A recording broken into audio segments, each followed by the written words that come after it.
Please welcome two extraordinarily funny people, the star of Wreck-It Ralph, Sarah Silverman, and the director, Rich Moore. My word. The Oscar-nominated Wreck-It Ralph. You all right? You okay? Yeah, I just got to keep my knees locked. I have the same problem. Happens to me all the time. Yeah, the Oscar-nominated Wreck-It Ralph, the box office record-breaking Wreck-It Ralph. Must feel pretty good, I imagine, yeah? Yeah. That's pretty good. That's the way you say it. Nice. Yeah, when I say it like that, really- yeah. It's my accent. Sarah, Well, you going to yeah, go it's to the Oscars? the English accent makes it sound I'm having an Oscar official. party. An Oscar party. Yeah, So I Rich have gets to friends go, over. but you're not Yeah. going to that. How's that working out? That seems right to me. Yeah? Yeah, I like watching from home. Fair enough. So, Rich, can you talk about how this movie came to be? Because this concept of a video game character jumping between video games has been knocking around Disney for a while, hasn't it? Well, it's an idea that had been around the studio for about 15 years, and I started working at Disney in 2008. I was invited by John Lasseter to come aboard and develop some ideas for movies. And John had mentioned to me when I started at the studio that they had just shelved the idea again about 6 months previous. And he said, "Do you think that's something that you would be interested, in playing with? Just the idea of the lives of video game characters." And I said, yes, that I would really like to try, taking a crack at it. And this idea came about of taking this old school character who, by all appearances, seems very simple, but in his mind, he's struggling with this kind of an existential crisis of who am I and what if I don't like the job I've been programmed to do. And it's really a story of a character, of a man kind of falling out of love with his passion. Yeah. And from that simple concept, John said, this is great, taking this very human story and putting it in the middle of a big, fantastic world of video games. So that was the jumping off point for the film. And it's a wonderful buddy comedy, lovely relationship as well between Ralph and your character, Sarah, who is Penelope von Schweetz. which is an amazing name, I have to say. Rolls off the tongue. It does, doesn't it? Who is Penelope von Schweetz when she's around? She's a 9-year-old girl who, is that what you're asking? Like the character description? It's my accent again, is it? Huh? It's my accent again? Yeah. Yeah, I thought so. What is that? It's a weird hybrid of Irish and English. Hey, speak English. Yeah, I'm trying. Nice. Penelope von Schweetz is she's a 9-year-old girl who lives in this racing game, Sugar Rush, and all she wants to do is be able to race with the other kids, and they won't let her because she's a glitch. Yee. A glitch in the system. And then she meets Ralph, and they butt heads, and they realize, like in all great buddy movies, they're not so different after all. And that maybe the medal or the thing that they're looking for, or to be a hero, is inside them. Ah. And, yeah, and I think you learn that thing that you think is going to be your glitch or your biggest downfall or your biggest shame of childhood, if you let it, can be your superpower. So do you have a glitch? Have you turned a glitch into a superpower in your life? I did. I was a bedwetter well into my teens. It was humiliating. I had to go to sleepaway camp, every summer, and it was my glitch, but it became my superpower because nothing else was daunting to me beyond that. The thought of doing stand-up and maybe the audience will hate me. Who cares? I've slept night after night in front of other bunkmates in urine-soaked sheets. Yeah, it's not the Holocaust, but it's the next thing down. Just one down. Sorry. Like this. Left. Rich, what about you? Do you have you had a glitch that you've turned around? A glitch that I've turned around. God, I wish I could tell that bedwetting story, but I you know took it's it. a good You one. can take It's a it if good you want. one. No, I think that in my life, just growing up, someone with a big imagination, that I was able to really scare myself all the time, like nightmares I was really bad at situations of kind of, well, what if I'm on the plane and it crashes? What if it breaks in half? What if it, And I mean, I just had anxiety like you could not believe as a kid, I learned so much about that in therapy. Sorry. Me too. Yeah. Me too. They said that I could awfulize very well. We tell ourselves horror stories. Right, and Awful lies. awfulizing a, Okay. a situation. So, is but it also works so well in working in animation and in entertainment and telling stories. So it was always just finding that balance of not letting it be something that would freeze me and paralyze me with fear, but use as a tool, that I would eventually use as an adult in what I do. You have the last laugh. You look at those Emmys on your wall, and you go, ha ha ha. Ha. Take that, imagination. Ha. That is the healthy reaction. That's I what you learned should do. in Is that what the therapy. therapists say you should do, or? Yeah. Yeah, be spiteful. Absolutely. Should we meet Penelope? Should we take a look at a clip? Yeah. This is I the first think time so. that That's- Penelope and Ralph meet in Sugar Rush. Let's take a look. I forgot to do this. Oh, that was it. Yeah, very, very serious. So Ralph, obviously, there played by John C. Reilly, and Yes. Rich, you insisted on something that's quite unusual for animation, which is having all the actors in one room recording their dialogue at the same time. Yes, and that's uncommon for animation. Yeah. Usually in animation, especially in features, one actor at a time will come in and record against a reader. And John, when he started, said, I don't know if you're going to get my best if I'm just kind of sitting in a void, acting against, nothingness. That John, his process works well when he's playing off of someone. So he thought, that, and I thought, well, this is the first time that John and Sarah are in a movie together, playing off of one another. I think we would be shortchanging the audience if we didn't give them that chemistry, rather than taking snippets of takes from two different records and editing them together. It made real sense to me, to have them together to record. And I think the scenes be whether they're comedic or dramatic, were elevated huge when Sarah and John were able to kind of look into one another's eyes and act against one another. Let me check this out. It's magic. See? See? This If thing we'd been just in a got completely different that place, much that would've better. happened. Absolutely. So Sarah, did it help being in the same room as John C. Reilly? And, Yeah, hugely. I mean, we were right across from each other and able to look into each other's eyes and play the scene, to each other and with each other. And it the script was so perfect, but we were able to also do takes where we took left turns and digressed or improvised different lines. And I think you wouldn't get that kind of nuancy special sauce that is there if we were just alone in a booth. All right. So did Rich provide you with props or anything to play with when you were? He didn't.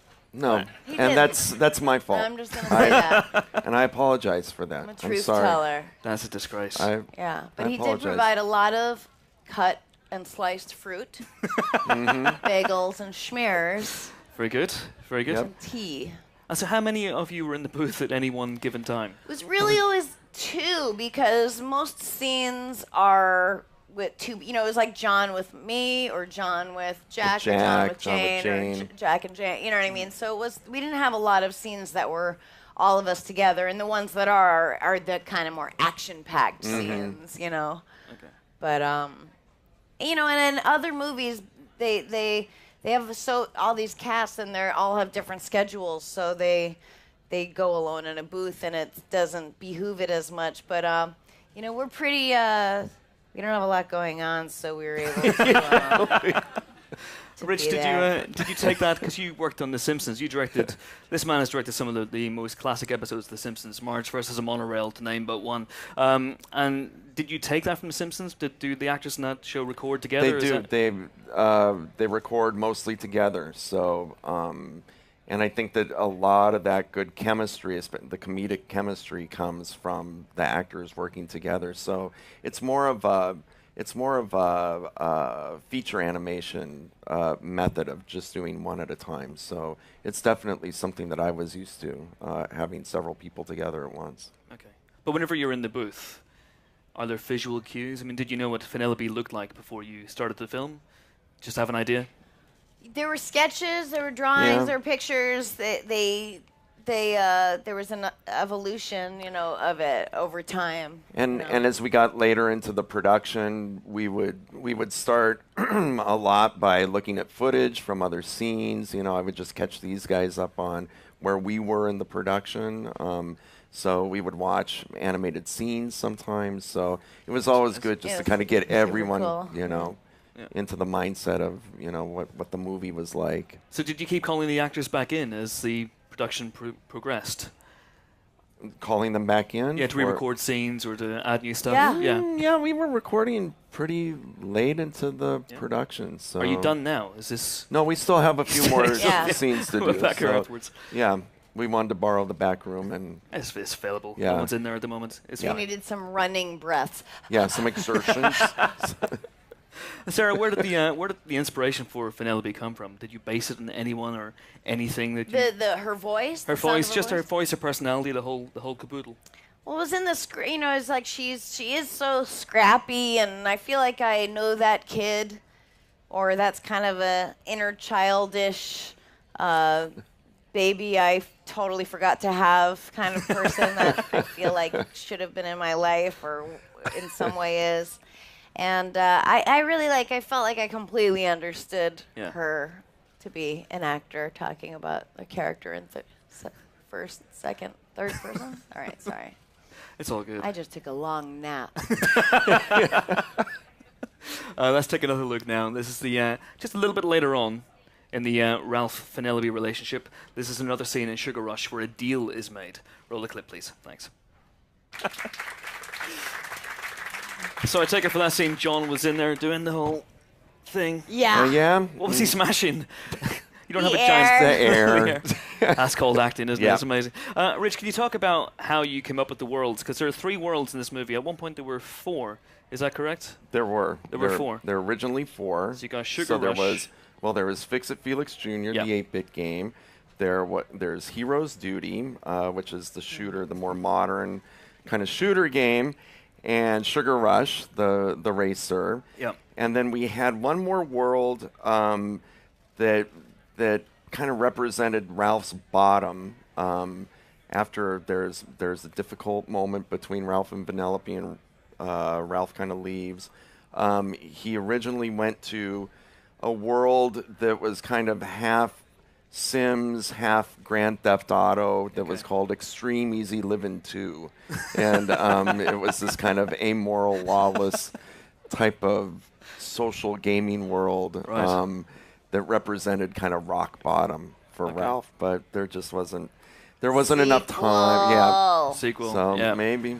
Yeah. How far did you get? Did you record any dialogue for... No, we didn't even record dialogue for it. We discovered pretty early on that it was just too much material for the movie. So we were looking at a 3-hour movie. Ralph, you should see what this lady can do with a ping pong ball. Write that down. Tweet Tweet that. And Sarah, can you talk about what drew you to this movie, really? Was it the character? Did Rich have a lookbook full of ideas and concepts and visuals for it? Yeah, but I didn't need much selling. I went up to Pixar and we did a table read, and I mean it was so good, and I was still kind of in a daze of being wanted by Disney, and it was just so lucky for me that it happened to be just the greatest script and a great experience and a character. Did the gaming side of it appeal to you at all? Yeah, I mean, it is one of those storylines. It's one of those premises that you can't believe hasn't happened yet. You know, it's like when you think of a great joke and it was too easy, and you Google it to make sure no one's done it yet. You know, because you just don't believe that that can be. You know.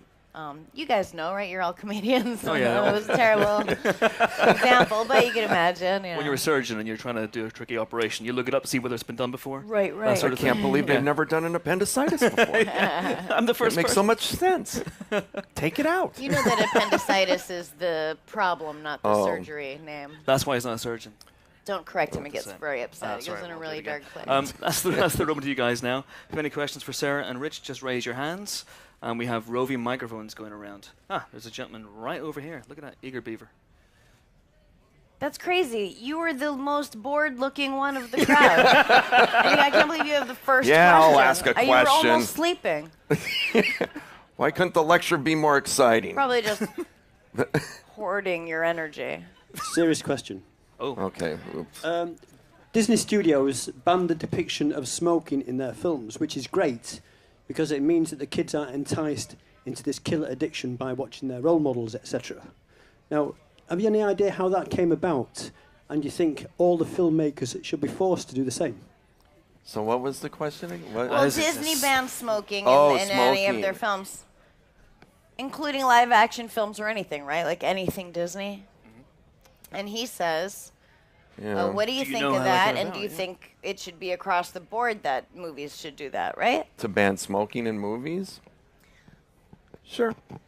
Well, I can see Disney, but I wouldn't want to. I don't. Yeah. I think that movies are a reflection of art should reflect life in some way. So I mean, to ban something that exists in life, or did, or still Right. does, or would be an odd censorship, but it does look really cool in movies and TV, and so I recently started smoking because Mad Men Because just made it it looks so cool. I gotta say, you look really cool when Watch you smoke. this. Oh man. I do this one. And do you flick it? Yeah. Yeah, that's good. That's cool. Any other questions for Sarah and Rich? Maybe about drinking or removal of graffiti. Who knows? There's a lady here in the second row.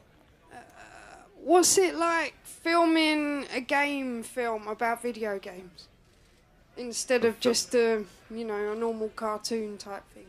Well, I think it was really cool to work with characters like Pac-Man and Dig Dug and Sonic, because to me, like growing up and playing these games as a kid, these characters would be like working with Laurence Olivier and Marlon Brando. For someone like me, we're working with the great Bowser today. So yeah, don't look Bowser in the eyes. You know, just always look at the floor if he addresses you. So for someone who grew up with playing these games, it was great. It was a great experience to work with, and a subject matter it's pretty near and dear to my heart. Like I spent a lot of time, in front of these games, and so it was great. I really enjoyed it. Are you still a gamer now, or are you on your phone On my playing games? phone, I play all the with friends games, and I am so addicted to Dice with Buddies, which is basically, it's Yahtzee, but they don't call the five of a kind Yahtzee. They just call it five of a kind. And I thought that it would be out of my system within 2 months. I've been playing it for about 9 months now, and it's just not going Without a away. break. And I really need help, guys. I need help. This is what they call shooting up a flare. So if anyone afterwards could meet me over to the side, Just I delete would the really game really from your phone. appreciate it. Just delete it. I don't know. It's Dice with Buddies. It's killing me. They should just call it stolen games that already Yeah, exist. really. Like, where's It's the like brands? Don't get me wrong, I play them, but it's They don't call the boggle. They call it scramble. right. You know, so Clever. Yeah. Sarah, what about you? Do you game these days? Are you on your phone? I do little words with friends Yep. on the toilet when I'm peeing. And I'm no stranger to Scramble, but it gives me so much agita. Yeah. It's like timed. And anyway, let's see. I played a little. I love Nintendo 64 GoldenEye. Old And school. you can't even find it even at a used store anymore. But that's all I wanted to play. My friend Steve Agee and I used to play it constantly. So we were really reminiscing not long ago. And I just went on Twitter and I go, anyone in the West Hollywood area still have a Nintendo 64 with GoldenEye? I got a few responses. And a guy who seemed not crazy came over and we let him play with us. And wow. we let him play with us. But you know what I mean? Like, he's a stranger, but it was cool. His name is Dan. And he let me keep it. And I've been playing that lately. Again, Fantastic. I still remember every nook and cranny of every room. I had an N64 not so long ago, and I got rid of it because I couldn't plug it into my TV. I know. Oh, well. They don't make TVs anymore that fit N64s. It's very, very sad. Anyway, more questions, please. There's a yes, please. You're in the second row. Thank you. And then we'll go to the guy in the third row. I just wanted to know if there are any characters you couldn't get the license to that you wanted to include. There was a game that I loved playing as a teenager called Dragon's Lair, which was basically a DVD, or no, it was a laser disc inside of a game cabinet, and if you learned, the all the moves in it, you could watch this entire animated film, and I really loved that game. I loved classic animation, which it was 2D animation, and it was a video game, so it hit in my sweet spot, so it was a real favorite of mine. And the main character was a knight named Dirk the Daring, and that was one that I really wanted in the movie, but there were so many legal issues with Dragon's Lair and Dirk the Daring that one group of people owned the name Dirk the Daring, one owned the likeness, one owned the font that was on the machine. So it was one of those that it became it was so tangled in red tape that we had to forego Mr. Daring, but maybe next time. Maybe next time. There's a gentleman here in the third row. He's had his hand up. Thank you. Hey, first of all, I want to say I'm a big Sarah Silverman fan. I did my dissertation on Jewish humour at uni and Oh, cool. developed quite a crush. So if you're not doing anything afterwards. But, You got an N64? also, GoldenEye? I also want to say, 'cause I'm a big Disney fan, I was just wondering, what... Then you are going to love this movie. Got both. Yeah. Yeah. I was just curious, obviously you've worked in 2D and 3D animation. I was curious as to what you think, if there's a future for 2D animation at Disney. For 2D animation, well, I think that that 2D animation is just as can be just as relevant and contemporary as 3D CGI, and I think that it's something that it's something that I would definitely be interested in the future, because that's where I began my career, was in 2D animation. But this movie, it seemed such a good fit for computer animation that I never really considered, that it would be a good candidate for 2D. But I don't think 2D animation is going anywhere, especially when we look at the Academy Award nominees. 3 of them are stop motion animation, which that talk about an insane process, moving little dolls a bit at a time, and filming one frame at a time. Even that warps my brain. It just seems like that's just a crazy process. And I don't think 2D is going anywhere, and I think that it will always be part of Disney. So I would not mourn it at this time. Sarah, are you a fan of 3D? Not really. Yeah. I love, but well, whatever. First of all, my problem with it is the glasses. I don't like wearing those plastic glasses that they've washed and other people have worn.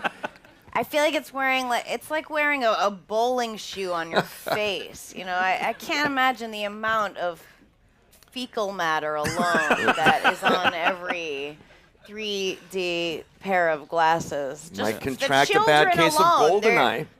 Huh? Might contract a bad case of GoldenEye. Yeah, that's right. Nice wordplay there. I was waiting all night for that. Fun with words.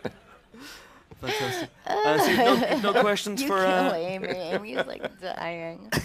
You've nothing for Sarah? You wrote a dissertation on her humor and you've got nothing for Sarah?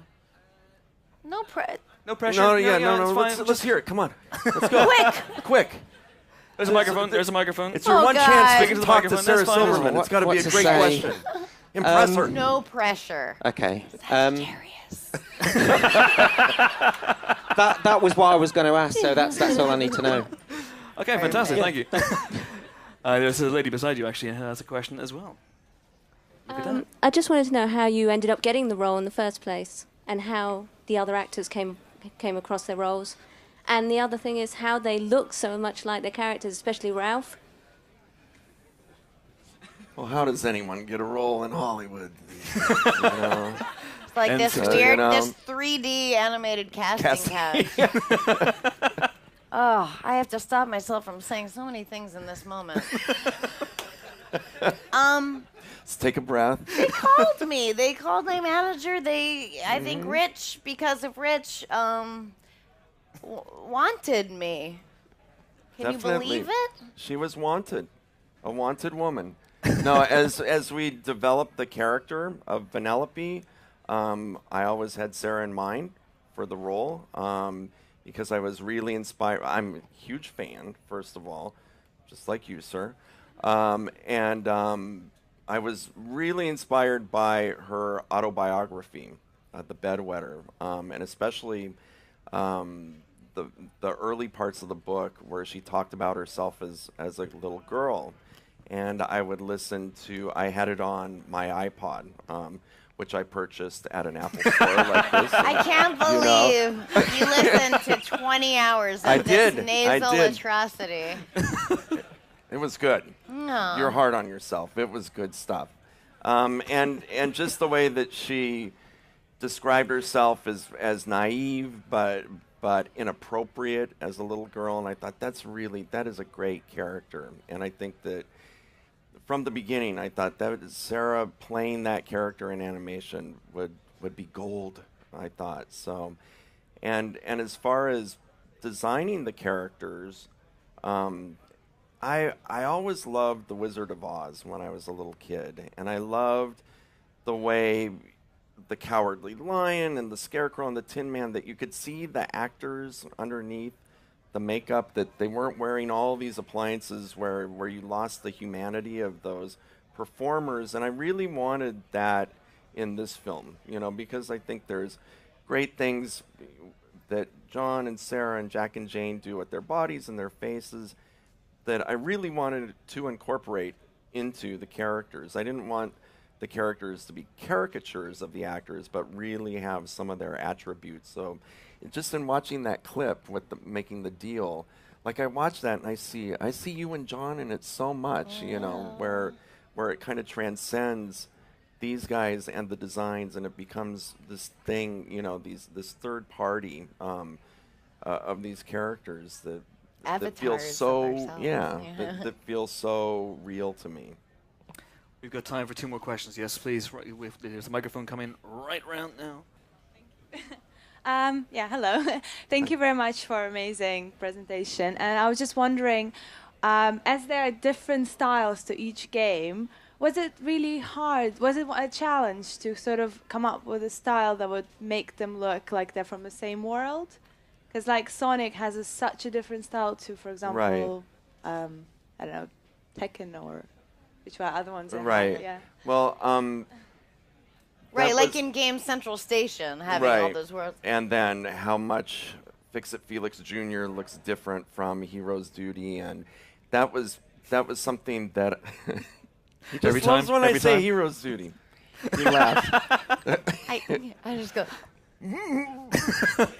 What's wrong with me? And that was something from the beginning that I knew that I really wanted to celebrate the look of the different worlds, that they really evoke the genres of the games that they represented. But the challenge was that in animated films, the look and style of the films have this natural want to become of one design, you know. So, and that's just kind of that's just the process of making the movie. So I was the person that was like constantly pushing against the natural order of things and reminding the designers, the animators, the technicians that this one needs that Fix-It Felix Jr. world is square and simple, and Hero's Duty is very realistic and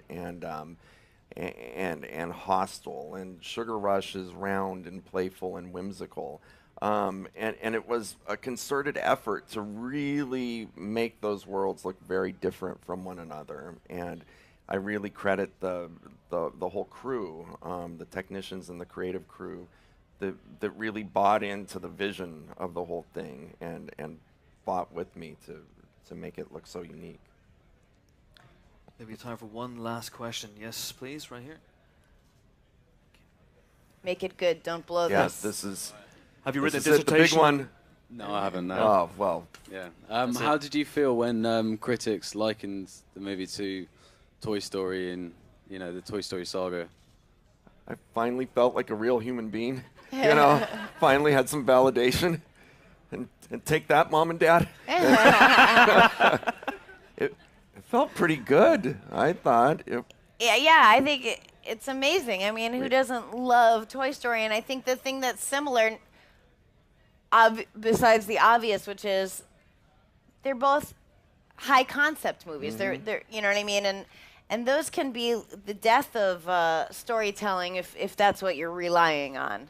But neither do that because it's Disney and Pixar noted kind of they take time, they take years to create character and story and redo things and jigger things around and make it this soulful, real story with these authentic characters, and that the high concept part of it isn't the substance of it, but this incredible frosting on the cake of this, like, oh, of course I want to see video games after dark. Are you kidding me? So that's a good anscer, right? That's a great answer. Yeah, it really was more I got question for you, nothing but other I than that. felt like I needed my mouth to move. What she said. So is it now sequel time? Are you thinking about Wreck-It Ralph 2? Or That'd be I mean, I'm down for it. I'd have to think about it. Come on. Okay. Come on. hooray! Do I have your word on it? That's legally binding, by the way. That is. You realize that? Oh my yeah. God. In London. Yeah, sorry about that. Yeah. Yeah. You're now the queen. That's how we do things around here. Whoa. So have you thought about what that could be? Wreck-It Ralph 2? Or maybe Penelope gets her own spin-off. I'm just throwing ideas out here. Are you guys not hearing women singing? Yeah. No. I think there's so much that we haven't even touched upon in the world of video games, where we could go and just more contemporary games, and we played around with arcade games in this story. I think there's still so much that we could do. I think one element to explore that would be really great would be smoking. And how bad a rap it's gotten. You can call it the suicidal lunatic game. Oh. I like that. Good. My God. I like that. Might be a bit of a That's tough good. sell, but Great I quite like it. idea. Okay. I'd This play guy like is asleep and then he just wakes up like in spurts. Gold. It's adorable. And on that bombshell, that's all the time we have, I'm afraid. Thanks so much for coming. Thanks for your questions. Thanks most of all. Sarah Silverman, Rich Moore, thank you very much. So much. Yeah, we sang. Well, it's an idea that had been around the studio for about 15 years, and I started working at Disney in 2008. I was invited by John Lasseter to come aboard and develop some ideas for movies. And John had mentioned to me when I started at the studio that they had just shelved the idea again about 6 months previous. And he said, "Do you think that's something that you would be interested, in playing with?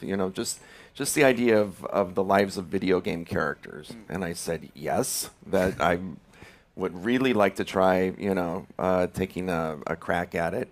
And this idea came out of taking this old school character who, by all appearances, seems very simple, but in his mind, he's struggling with this kind of an existential crisis of who am I and what if I don't like the job I've been programmed to do. And it's really a story of a character, of a man kind of falling out of love with his passion. Yeah. And from that simple concept, John said, this is great, taking this very human story and putting it in the middle of a big, fantastic world of video games. So that was the jumping off point for the film. And it's a wonderful buddy comedy, lovely relationship as well between Ralph and your character, Sarah, who is Penelope von Schweetz. which is an amazing name, I have to say. Who Rolls is off the tongue. It does, doesn't it? Who is Penelope von Schweetz when she's around? She's a 9-year-old girl who, is that what you're asking? Like the character description? It's my accent again, is it? Huh? It's my accent again? Yeah. I thought so. What is that? It's a weird hybrid of Irish and English. Hey, speak English. Yeah, I'm trying. Nice. Penelope von Schweetz is she's a 9-year-old girl who lives in this racing game, Sugar Rush, and all she wants to do is be able to race with the other kids, and they won't let her because she's a glitch. Yee. A glitch in the system. And then she meets Ralph, and they butt heads, and they realize, like in all great buddy movies, they're not so different after all. And that maybe the medal or the thing that they're looking for, or to be a hero, is inside them. Ah. And yeah, and I think you learn that thing that you think is going to be your glitch or your biggest downfall or your biggest shame of childhood, if you let it, can be your superpower. So do you have a glitch? Have you turned a glitch into a superpower in your life? I did. I was a bedwetter well into my teens. It was humiliating. I had to go to sleepaway camp, every summer, and it was my glitch, but it became my superpower because nothing else was daunting to me beyond that. The thought of doing stand-up and maybe the audience will hate me. Who cares? I've slept night after night in front of other bunkmates in urine-soaked sheets. Yeah, it's not the Holocaust, but it's the next thing down. Just one down. Sorry. Left. And Rich, what about you? Have you had a glitch that you've turned around? A glitch that I've turned around. God, I wish I could tell that bedwetting story, but you took it. You can take it. Please welcome two extraordinarily funny people, the star of Wreck-It Ralph, Sarah Silverman, and the director, Rich Moore. My word. The Oscar-nominated Wreck-It Ralph. You all right? You okay? Yeah, I just got to keep my knees locked. I have the same problem. Obviously, all the time. Yeah, the Oscar-nominated Wreck-It Ralph, the box office record-breaking Wreck-It Ralph, must feel pretty Wow. good, I imagine. Yeah. Yeah. That's pretty good. That's the way you say it. Nice. Yeah, when I say it like it's that, really- it's my accent. Sarah, Well, you going to it's, go yeah, to it's the the Oscars? English accent makes Yeah. it sound. I'm having an really Oscar official. party. An Oscar party. Yeah, So I Rich have gets to friends go, over. but you're not Yeah. going to that. How's that working out? That seems right to me. Yeah? Yeah, I like watching from home. Fair enough. So, Rich, can you talk about how this movie came to be? Because this concept of a video game character jumping between video games has been knocking around Disney for a while, hasn't it?